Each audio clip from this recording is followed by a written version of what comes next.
Apa putui kajino? 3 surah. Surah pertama Al-Ikhlas bicara tentang zat Allah. Qul huwallahu Allahu. Itu zat Allah situ. Surah kedua Al-Falaq tentang kekuasaan Allah. Bicara tentang musuh-musuh Allah dan kejahatan mereka terhadap hamba Allah. Surat ketiga bicara tentang kekuasaan Allah. Qul a'udzu birabbin. Tadi kekuasaan Al-Falaq, kekuasaan Allah terhadap alam. Al-Falaq, Al-Ikhlas tentang zat Allah. Al-Falaq, kekuasaan Allah tentang alam. An-Nas, kedudukan Allah dalam uluhiyah dan ubudiyah.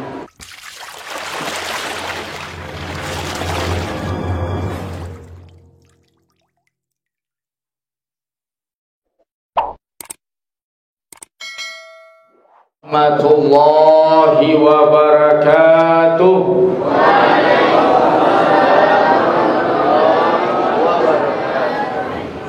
Alhamdulillahi rabbil alamin wa bihi nasta'in ala umuri dunya waddin.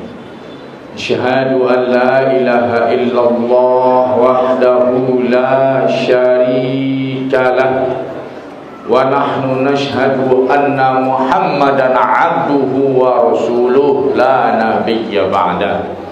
Allahumma salli wa sallim ala rasulikal karim Muhammadin sallallahu alaihi wasallam wa ala alihi wa ala ashabihi wa ala man ittaba'u bi ihsani ila yaumiddin. Sidang jemaah yang dirahmati Allah, pertama sekali kita bersyukur kepada Allah Subhanahu wa taala atas nikmat dan rahmat yang Allah berikan kepada kita tidak pernah putus. Alhamdulillah, sekarang sudah sampai kita ke 17 hari Ramadan. Ini luar biasa. Sudah sampai kita di waktu nuzulul Quran. Kemudian salawat dan salam untuk Rasulullah sallallahu alaihi wasallam. Kemudian takrim wal ihtiram, pujian sanjungan kepada pengurus masjid, panitia, bapak-bapak, ibu-ibu, para tokoh yang hadir, para ustadz, semua kita yang hadir, mudah-mudahan kehadiran kita menjadi pahala sisi Allah Subhanahu wa taala. Amin. Sidang jemaah yang dirahmati Allah, hari ini kita dalam rangka nuzulul Quran, memperingati turunnya Al-Quran. Al-Quran turun di bulan puasa karena surat Al-Alaq itu turun ketika Nabi bertahanus di Gua Hira. Dia di gua apa? Nah, Nabi bertahanus. Tahanut itu apa? Tahanut itu jadi Nabi setiap Ramadan setelah menikah dengan Bunda Khadijah, dia mengasingkan diri. Ketika itulah setelah sekian kali turunlah wahyu surat Al-Alaq. Ketika itu Nabi panik melihat jahiliyah, perangai orang, tingkah laku jahiliyah. Maka sidang jemaah yang dirahmati Allah, jawaban diberi oleh Allah yaitu surat Al-Alaq. Surat Al-Alaq itu surat pendidikan. Jadi solusi jahiliyah itu pendidikan. Di sini kan banyak mahasiswa juga ini.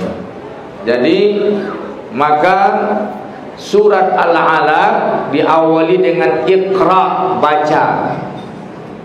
Terus Allazi 'allama bil qalam. Ada Allah mengajarkan dengan pena, membaca, menulis. Nanti baru diberi ilmu oleh Allah. 'Allamal insana ma lam ya'lam. Itu ayat pertama turun, ayat pendidikan. Jadi sidang jemaah yang dirahmati Allah, segala sesuatu dimulai dengan pendidikan. Tetapi di situ pendidikannya bagaimana? Bismi rabbik. Iqra. Apa? Iqra. Dengan apa? Bismi rabbik. Kalau ada dosen, ada orang berpendidikan tidak beriman dia, ya, dia tidak beriman, kemudian atau dia berpendidikan sekuler, maka itu berarti dia tidak bismi rabbik. Tidak bismi rabbik, tidak memulai dengan nama Allah Subhanahu wa ta'ala. Jadi kalau ada dosen, ya, anti Islam, ya nah, ada dosen anti Islam, berarti dia tidak bismi rabbik. Ada dosen UI selalu menyerang Islam, ya nah, akhirnya terjadi insiden, ya, dia yang diserang. Itu kenapa seperti itu? Ada dosen UI melakukan kejahatan verbal kepada Islam karena tidak bismi rabbik. Nah, sidang jemaah yang dirahmati Allah, kita masuk kepada inti kajian kita, kewajiban terhadap Al-Quran. Kewajiban kita terhadap Al-Quran ada 5. Ada berapa? 5. Yang pertama, wajib mempelajari membaca Al-Quran. Belajar membaca Al-Quran, ini yang pertama.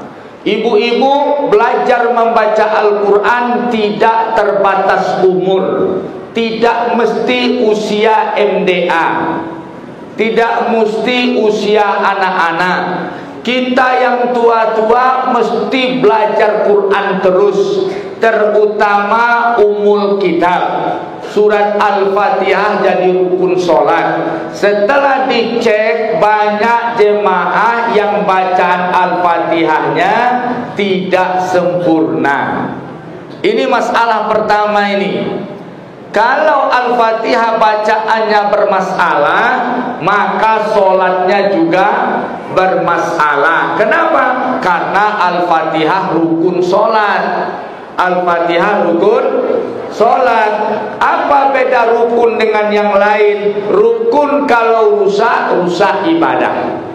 Rukun kalau rusak, rusak ibadah. Maka Al-Fatihah kalau rusak, bisa rusak ibadah. Maka sidang jemaah dirahmati Allah, ibu-ibu datang, bapak-bapak ke imam, jangan malu-malu. Datang ke imam, imam coba dengarkan Al-Fatihah saya. Berapa kesalahan saya dalam membaca Al-Fatihah? Wajib ini, saya tegaskan ini. Bapak-bapak, ibu-ibu wajib mencoba mencek bacaan Al-Fatihahnya kepada imam. Wajib. Kalau bisa besok sebelum sholat-sholat berikutnya cek dulu. Kenapa? Karena kalau bertukar satu huruf saja timbul pemaknaan yang keliru. Bismillah dengan nama Allah, Bismillah dengan dosa Allah. Hati-hati itu.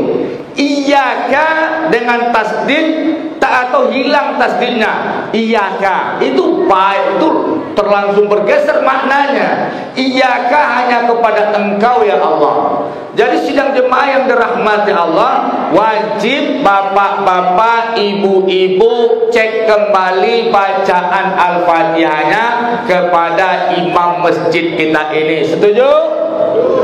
Bapak ini setuju? Malu-malu kan naik bego. Tak usah malu-malu. Ikonan pertama kaji awak pasal nambah dalam kajian gini. Tak usah banyak-banyak. Cik, itu yang pertama. Cek bacaan Al-Fatihah. Dan kedua, sidang jemaah yang dirahmati Allah, itu kenapa? Karena banyak bacaan. Contoh orang kita ini pergi umroh dan haji ke Mekah. Kaget-kaget orang Arab. Kenapa? Karena banyak bacaan yang tidak benar. Talbiyahnya ada yang keliru. Apa contohnya? Labbaik Allahumma labbaik, labbaik la syarika laka labbaik, la syarika. Panjanglahnya, tidak ada serikat bagimu ya Allah. Tapi kalau seandainya pendeklahnya, la syarika lak, la syarikalak, engkau berserikat ya Allah, engkau bersekutu ya Allah. Kanai akidah. Itu gawat bagi orang Arab. Gawat maknanya. Kalau hilang saja satu alif dari panjangnya, maka rusaklah makna, langsung babalik maknanya. Penegasan tidak berserikat, pemastian Allah berserikat. Maka sidang jemaah, awak harus belajar Quran. Itu kewajiban pertama tentang Al-Quran. Sampai bila Ustaz? Sampai awak mati belajar tarawih. Kata Imam Ahmad, ana talabul ilmi ila an alqal kabri. Saya ini penuntut ilmu sampai saya masuk liang kubur. Imam Ahmad, penghafal hadis, puluhan ribu hadis dihafalnya. Musnad Imam Ahmad. Dia pengasas, pemilik mazhab Hambali. Tapi apa katanya? Saya pelajar, saya tetap belajar menuntut ilmu sampai masuk liang kubur. Nah, jadi sidang jemaah belajar terus. Ustaz, kalau awak lah tua, tentu Allah tak menangkok leh. Dah ada tu doh. Justru awak menjaga otak awak dengan belajar Al-Quran. Siapa yang membaca Al-Quran tidak pikun, insya Allah. Siapa yang bicara sesuai Al-Quran, pembicaraannya benar. Siapa yang berpikir dengan sesuai Al-Quran, pikirannya benar. Siapa yang berhukum dengan hukum Al-Quran, hukumnya adil. Siapa yang berhujah dengan Al-Quran, hujahnya pasti. Siapa yang melatih berpikirannya dengan Al-Quran, dia cerdas dan terpelihara dan tidak pikun. Maka sidang jemaah yang dirahmati Allah, siapa yang bicara sesuai Quran, hikmahnya hikmah ilahiyah. Siapa yang hidup sesuai Quran, maka dia Quran yang hidup. Siapa yang menghafal Al-Quran, maka dia mushaf yang hidup. Itu Al-Quran. Maka sidang jemaah yang dirahmati Allah, Al-Quran ini luar biasa. Tahu tak ibu-ibu, di seluruh dunia ini sepanjang sejarah tidak ada kitab, tidak ada tulisan yang dihafal oleh penghafalnya, hafal hurufnya, hafal barisnya, hafal titiknya, hafal tanda bacanya, kecuali Al-Quran. Tidak pernah ada tulisan yang dihafal secara total, dihafal bacaannya, dihafal tanda bacanya, hurufnya, kemudian aturannya, titik komanya lengkap dibaca, yaitu Al-Quran. Yang lain tak. Ada orang bercokoran, titik komanya tekanan dia, tak ada. Tapi kalau Quran hafal. Kalau jo salah, misalkan imam salah panjang pendek, ada orang meluihan di belakang. Soalnya mak wajib menghafal jo tando baconya, jo kaedahnya, dan Allah mudahkan menghafalnya. Sabananya bare, tapi Allah mudahkan. Tadi pertama tadi membaca Al-Quran, dan kedua sidang jemaah yang dirahmati Allah belajar membaca Al-Quran, rajin baca Al-Quran. basah lidah awak jo Quran. Sidang jemaah yang dirahmati Allah, suatu hari sahabat Usaid bin Hudair. Usaid bin Hudair ini salah satu dari 4 tokoh yang mensukseskan Islam di Madinah. Dia punya anak Yahya.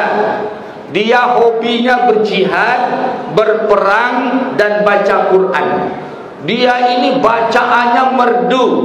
Kalau dia baca, malaikat turun. Kalau nyoba baca, malaikat turun. Ya nah, tu pak Ustaz, kalau mau dia membaca lari, malaikat insyaAllah nah, malaikatnya sabar. Ya nah, selagi Quran yang awak baca, insyaAllah malaikat suka, walaupun suara awak lakek kulit. Nah, sidang jemaah yang dirahmati Allah, maka ketika itu Usaid baca Quran, dia duduk langit cerah. Ketika dia baca Quran, nampak awan itu bercahaya. Makin lama makin mendekat, makin turun mendekat. Maka akhirnya didengarnya pula kudanya. Anaknya menjaga kuda, dengan tertambat. Kudanya ini selama dia baca Quran, dia gak seperti berlari di tempat. Kudanya lari-lari di tempat. Kalau dia berhenti, kudanya diam juga. Jadi sanang bajoget kudanya mendengar bacaan Quran Usaid. Nampak cahaya semakin dekat, takut dia berhenti. Dia berhenti, menjauh. Dia baca lagi, datang lagi. Dia tanya besoknya kepada Rasulullah. Kata Rasulullah, itu malaikat. Semakin lama kau baca, semakin banyak malaikat turun mendengarmu. Terkenal bacaan Usaid bin Hudair ini, sidang jemaah yang dirahmati Allah, salah satu dari 4 tokoh yang merintis dakwah di Madinah. Sidang jemaah yang dirahmati Allah, orang-orang baca Al-Quran akan didengar oleh malaikat insyaAllah. Jadi di rumah awak tu banyak-banyak Quran awak setel, ya, banyak baca Quran. Jo HP jadi, jo apa jadi. Kalau ndak awak seketek minta pertolongan dukun. Ya nah, ribu saya di rumah baca cakap, kanyo dukun. Telepon dukun kita canggih main telepon saya, transfer pitih. Lah canggih dukun kini kok. Ya, aduh kabaji di rumah Pak Ibu. Di kabaji itu sebagian paham, sebagian indah. Artinya ramuan dukun. Keluar karena 500.000. Main aku lah tibus ku bola jatuh surang saya. Awak jangan nampak dia utah saya, Pak.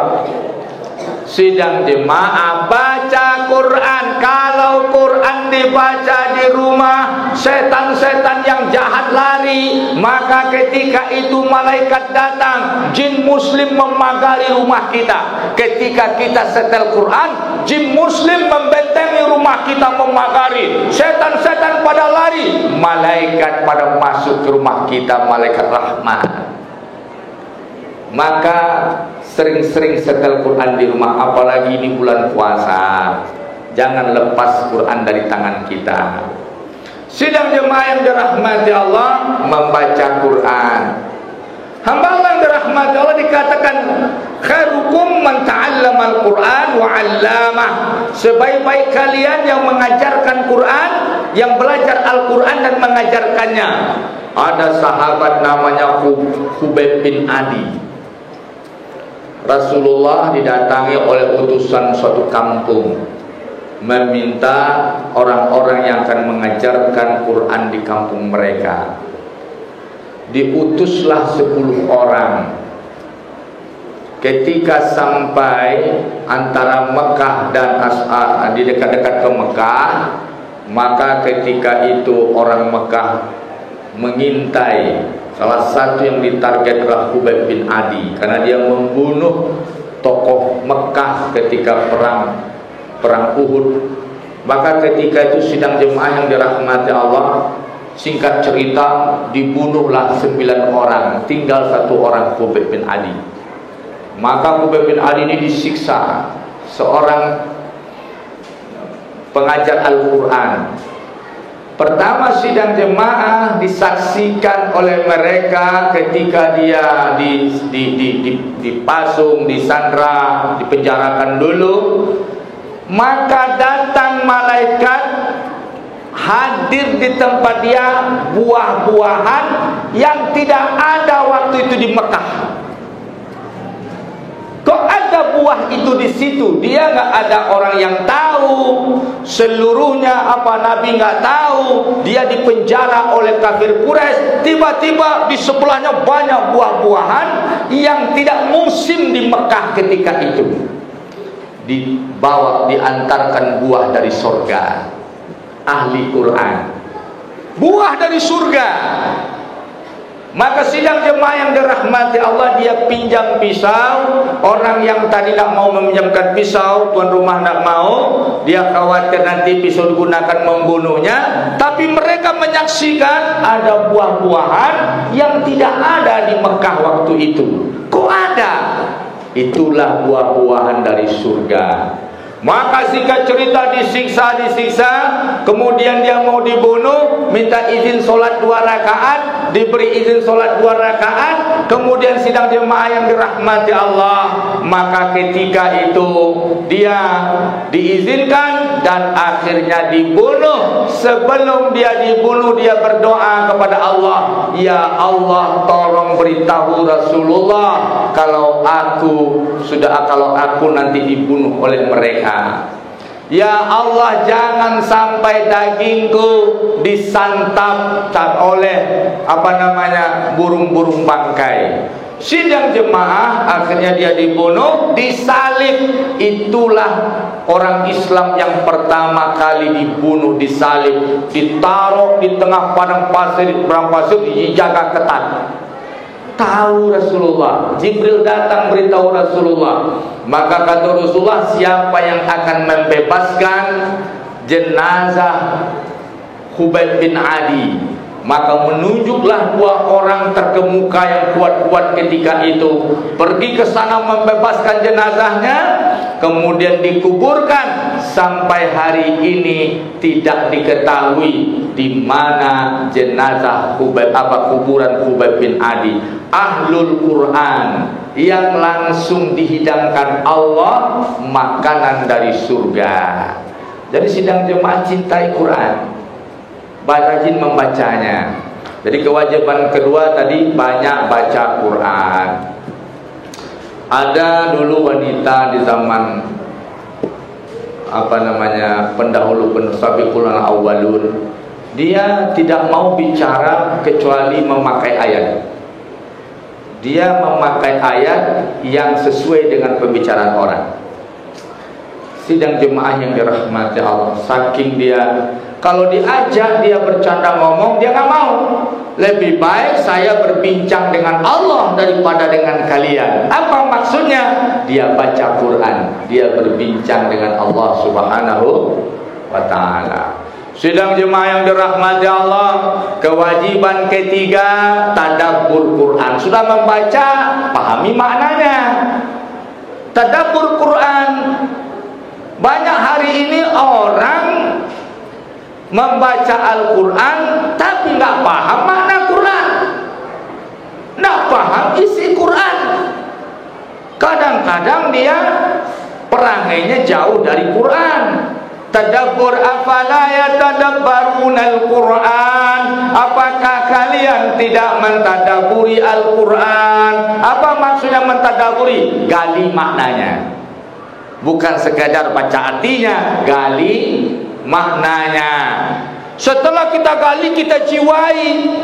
Kalau ada ayat perintah, perintah untuk kita. Kalau ada ayat larangan, larangan untuk kita. Kalau ada amanat Quran, amanat untuk kita. Maka sidang jemaah yang dirahmati Allah, Iqbal, ulama terkenal Iqbal, dia baca Quran di rumahnya, di kamarnya, datang ayahnya, ya Iqbal, iqra'il Quran. Hei Iqbal, baca Quran.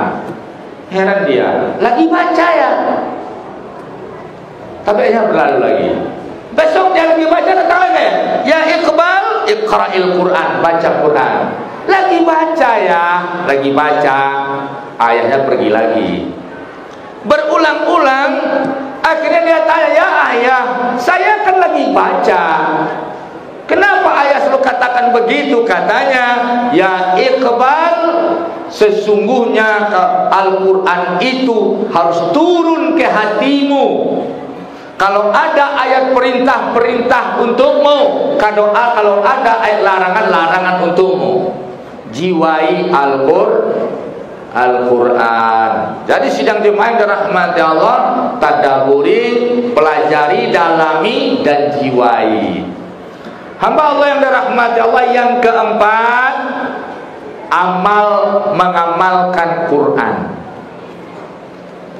Mengamalkan Quran. Sidang jemaah hari ini banyak pemahaman melenceng dari Al-Quran. Sebelum kita masuk kepada pengamalan Quran, sebelum kita mengamalkan, mesti pemahaman kita sesuai Al-Quran. Pemahaman kita sesuai dengan Al-Quran. Hari ini terjadi di negeri kita krisis pemahaman Al-Quran. Ada sekuler, berarti sudah krisis pemahaman Al-Quran. Ada liberal, krisis pemahaman Al-Quran. Kan kita jadi kini lah, ketika Ade Armando mencaci maki Al-Quran, mengecekan, nak mesti pergi haji, piti haji itu buang-buang saja, kumpulan piti haji jadikan untuk pembangunan negara. Solat dipersoalkannya, alupo kini ko dipupuh orang jauh tangan, alaban banyak selang di badannya kini ko, nyokecean, tetap berjuang, ada di perjuangannya ko, tetapnya berjuang berulai. Apa pertama lah ibu mencaliannya, tapi ketika jo mengecean ke berjuang jo berulai, perjuangan calon lamunya jo hilang ibu awalnya. Keceknya sidang jemaah dirahmati Allah, berdoa ke Allah. Enak, berdoa je kalau lain tahu lu je doa rupanya. Solat di pakaruannya, haji di pakaruannya, persoalan-persoalan amrun daruri fiddinnya kepakarogan. Maka sidang jemaah yang dirahmati Allah, krisis pemahaman. Maka imanilah Al-Quran mulai surah Al-Fatihah sampai surah An-Nas. Tidak halal bagi kita menolak satu huruf Quran, bukan satu kata Quran. Satu huruf Quran ditolak, batal iman. Karena Al-Quran rukun iman. Nah, Al-Quran itu apa?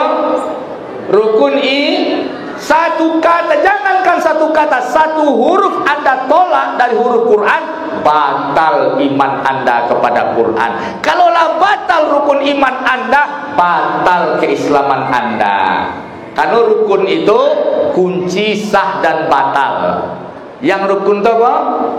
Kunci sah dan batal. Kalau rukun Islam nan kanai, rukun iman nan kanai sidang jemaah, maka batallah keimanan kita kepada Allah Subhanahu wa taala.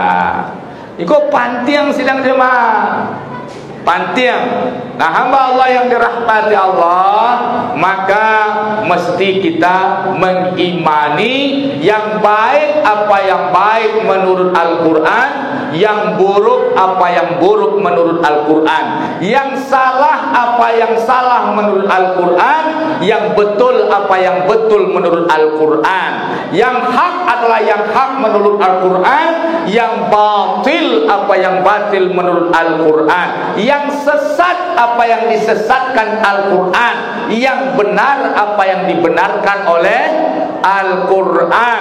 Maka Al-Quran hujjatun laka au alaik. Al-Quran itu hujah bagimu atau dia yang akan menghujatmu. Ini gawat ini. Al-Quran itu hujah bagimu di hadapan Allah, atau Al-Quran yang akan menghujatmu di hadapan Allah.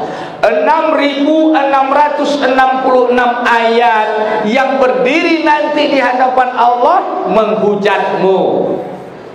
Menghujatmu sidang jemaah. Kalau Anda sekuler, maka ayat-ayat yang berseberangan dengan pemahaman sekuler nanti menghujat kita di hadapan Allah Subhanahu wa taala. Sidang jemaah, Al-Quran akan menghujatmu atau dia yang akan membelamu. Itu dua perkara yang mesti kita lakukan, sikap yang terbaik mulai hari ini. Sidang jemaah yang dirahmati Allah, setelah pemahaman Al-Quran, pemahaman kita lurus seperti Al-Quran, baru pengamalan. Pengamalan Al-Quran sebatas kemampuan kita. Apa maksudnya? Maksimal usaha kita dibebani semaksimal usaha. Tapi kalau larangan Al-Quran harus total. Kalau perintah Al-Quran semaksimal kita bisa. Kalau larangan Al-Quran total mesti ditinggalkan. Itu sidang jemaah yang dirahmati Allah. Ya, kemudian sidang jemaah yang terakhir, hamilul Quran, pembela Al-Quran. Al-Quranku mesti awak bela. Jona, iko sidang jemaah bukan caro awak kini. Dulu adonyo Maula Huzaifah, terkenal beliau ini sidang jemaah yang dirahmati Allah. Maula Huzaifah ini dia salah seorang sahabat yang direkomendasikan Nabi, kalau kalian mau ngambil Quran, ambil darinya. Maula Huzaifah ketika setiap mendengar perperangan, apa katanya? Percuma aku penghafal Quran, percuma aku orang yang dikenal dengan Al-Quran, kalau ada Al-Quran kalau aku tidak ikut berperang membela Quran. Maka Maula Huzaifah ini setiap ada perperangan mesti dia ikut dalam perperangan. Kenapa? Karena itu prinsipnya dalam rangka membela Al-Quran. Apa katanya? Jangan disebut aku hamilul Quran kalau aku tidak ikut dalam perperangan. Jadi sidang jemaah, orang-orang yang paham Quran inyo mesti berjuang untuk membela Al-Quran. Maka kejadian dulu ada penghinaan Quran oleh Ahok, ya, maka turun umat Islam dalam rangka membela Al-Quran. Kalau Kapatangko ada penghinaan kepada azan, ya, lain tahu ibu-ibu itu penghinaan kepada azan. Azannya samuan jo gonggongan anjing, sehingga sampai sekarang setiap saya melihat anjing ingat saya seseorang. Setiap nampak anjing ingat seseorang. Ya, nah, bukan saya mengatakan anjing mirip semua. Ya. Jadi sidang jemaah dirahmati Allah, banyak sekarang orang lancang menghina menista, ya, lancang menghina dan menista. Mesti kita perjuangkan, mesti kita jaga Al-Quran. Hamba Allah yang dirahmati Allah, maka kata Allah Subhanahu wa ta'ala, orang-orang yang menghafal Quran, baca Quran, suka Quran, maka dia menjadi ahlullah, dia menjadi keluarga Allah Subhanahu wa ta'ala. Allah jaga dia. Kalau dia meninggal dunia nanti, surganya sebanyak yang dihafalnya, yang dijaganya.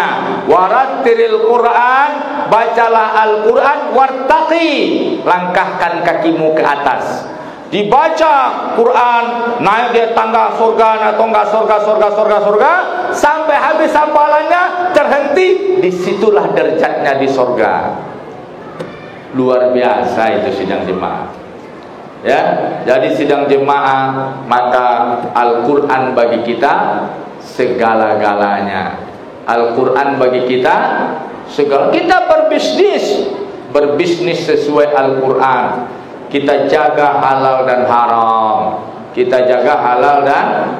Di mana posisi hadis Ustaz? Kau dulu penyakit ini Sumatera Barat kau ingkar sunnah namanya.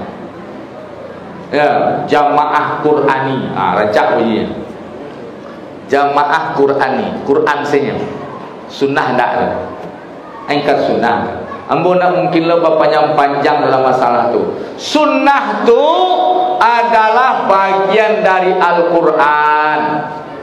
Sunnah bagian dari Al-Quran. Yang tidak ada dalam Al-Quran dilengkapi dengan sunnah. Yang belum jelas dalam Al-Quran dijelaskan oleh sunnah. Yang belum rinci dalam Al-Quran dirinci oleh sunnah. Maka dalam ayat direkomendasikan, wa ma yantiqu 'anil hawa in huwa illa wahyun yuha. Itu hadis. Tidaklah Muhammad mengucapkan bicara dengan hawa nafsunya, melainkan ucapan Muhammad itu wahyu yang diwahyukan. Quran wahyu otentik dengan harfiahnya. Wahyu hadis adalah pemahamannya dari pemahamannya Al-Quran, lafaznya lafaz Rasulullah sallallahu alaihi wasallam. Itu bedanya sidang. Kedua-duanya bersumber dari Allah Subhanahu wa taala. Karena Rasulullah adalah maksum dengan ucapannya. Suatu hari Abdullah bin Umar mencatat hadis. Tiap hari dia mencatat hadis. Abdullah bin Umar. Jadi hadis riwayat yang berumur itu harus tercatat semua itu. Rupanya Abu Jahal ngomong, "Hai Abdullah, masa kau catat semua omongan Muhammad? Dia kadang bercanda, dia kadang marah, dia kadang begini. Masa kau catat semuanya? Enggak semuanya benar." Pengajian berikutnya Abdullah berhenti mencatat. "Hai Abdullah, kenapa enggak kau catat?" "Ya Rasulullah, begini," kata Abu Jahal. "Ya Abdullah, tulis semuanya. Tidak ada yang keluar dari mulutku ini melainkan al-haq, kebenaran."